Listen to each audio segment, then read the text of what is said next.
Hey guys, welcome back to one more video. ఇక్కడ చూపిస్తున్న శారీకి కట్ వర్క్ లేస్ అనేది ఎలా యాడ్ చేయాలి అనేది మీతో షేర్ చేసుకోబోతున్నాను. అండ్ ఇక్కడ ఫస్ట్ వచ్చేసి ఇదిగోండి, మనము కుచ్చిళ్ళ దగ్గర నుంచి వస్తుంది కదా పవిటి చెంగు. సో అది మనకి ఎగ్జాక్ట్గా ఎక్కడికి కావాలో నడుము దగ్గర అక్కడికి మార్క్ చేసేసుకొని ఇక్కడ నుంచి మనము స్టార్టింగ్ ప్రాసెస్ అయితే స్టార్ట్ చేయాలి. లేస్ని బట్టి స్టిచ్చింగ్ ప్రాసెస్ అనేది ఉంటుంది. సో ఇక్కడ నేనైతే కనుక జస్ట్ చిన్నగా లోపల వైపుకి ఫోల్డ్ చేసి వేస్తున్నాను.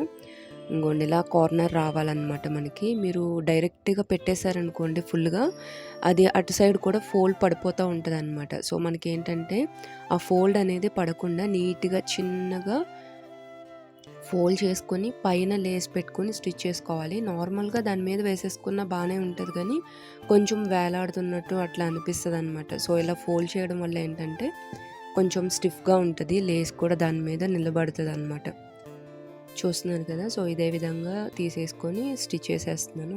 లోపల వైపు ఇలా ఫినిషింగ్ వస్తుంది.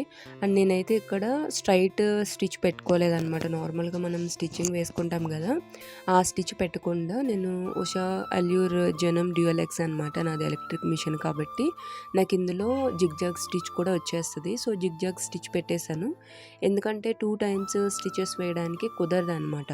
సో సింగిల్ వేస్తే ఏంటంటే మనకి నార్మల్ స్టిచ్ వేస్తే ఏమవుతుందంటే కొంచెం డెలికేట్గా అనిపించింది. సో అందుకని నేను ఇక్కడ జిగ్జాగ్ స్టిచ్ అయితే వేసేసుకొని ఇదిగోండి ఈ విధంగా అయితే స్టిచ్ చేసేస్తున్నాను.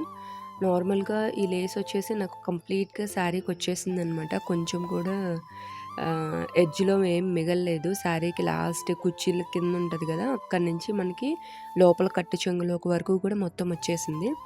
అండ్ ఇక్కడ కార్నర్ వచ్చేసి ఇదిగోండి ఇక్కడ చూపిస్తున్నాను చూడండి, ఇక్కడ వరకు స్టిచ్ చేసేసుకొని జస్ట్ లైట్గా ఇదే ఫోల్డ్ని ఇదిగోండి ఈ విధంగా అయితే ఫోల్డ్ చేసుకోవాలి. ఇదిగోండి ఈ విధంగా ఫోల్డ్ చేసుకొని చిన్నగా, కార్నర్లో కొంచెం ఇబ్బంది అవుతుంది, బట్ చిన్నగా ఎట్లా పెట్టేసుకుంటే కనుక మనకి ఈజీగానే ఉంటుంది అనమాట. చూసారు కదా, ఇలా పెట్టేసుకొని దీన్ని ఎల్ షేప్లో మళ్ళీ ఇదిగోండి ఈ విధంగా వేసేసుకోవాలి.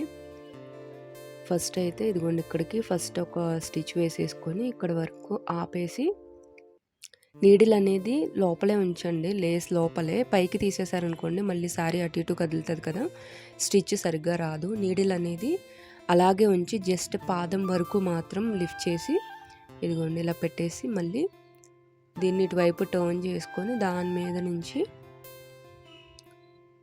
ఇలా స్టిచ్ అనేది ఇలా వేసేసుకోవాలి. ఇలా వేసుకుంటే కార్నర్ అనేది చాలా బాగా వస్తుంది. ఇదే కాదు, ఏ లేస్ అయినా ఇంతే. ఇంకా వేరే మోడల్ లేస్ని ఎలా స్టిచ్ చేయాలి అనేది కూడా ఫర్దర్గా మన ఛానల్లో అయితే పోస్ట్ చేస్తాను. ఎవరికైనా కావాలి అంటే కనుక కింద కమెంట్ సెక్షన్లో చెప్పండి, నేను దానిపైన కూడా వీడియో అయితే చేయడానికి ట్రై చేస్తాను. ఇది వచ్చేసి పళ్ళు అనమాట. పళ్ళు లాస్ట్ ఎడ్జ్లో ఉంటుంది కదా, సో అది. సో సేమ్ ఇదే వేలో మొత్తం అంతా కూడా స్టిచ్ చేసుకోవాలి.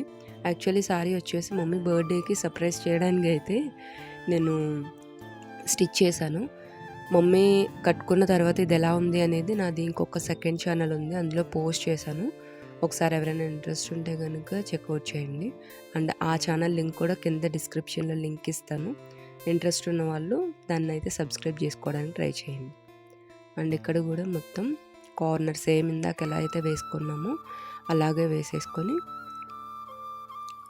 ఇదే విధంగా స్టిచ్ చేసుకోవాలి. కొంచెం ఓపిక్గా స్టిచ్ చేసుకుంటే కనుక మనకి 1/2 అవర్లో అయితే శారీ మొత్తం కూడా స్టిచ్ చేసేసుకోవచ్చు.